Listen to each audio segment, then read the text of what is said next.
Multiply 9.22 by 42 using long multiplication.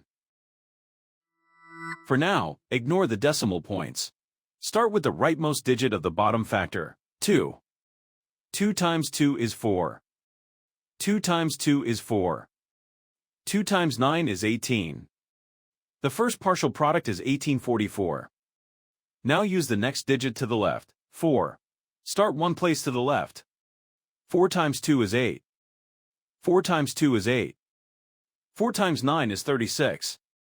The second partial product is 36,880.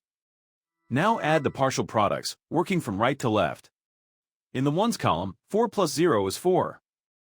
In the tens column, 4 plus 8 is 12. Put 2 in this column and carry 1. In the hundreds column, 8 plus 8 plus the carried 1 is 17. Put 7 in this column and carry 1.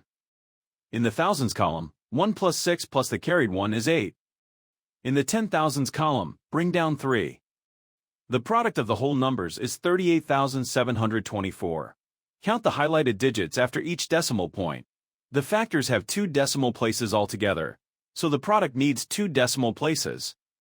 Place the decimal point 2 places from the right. 38,724 becomes 387.24. So 9.22 times 42 is 387.24.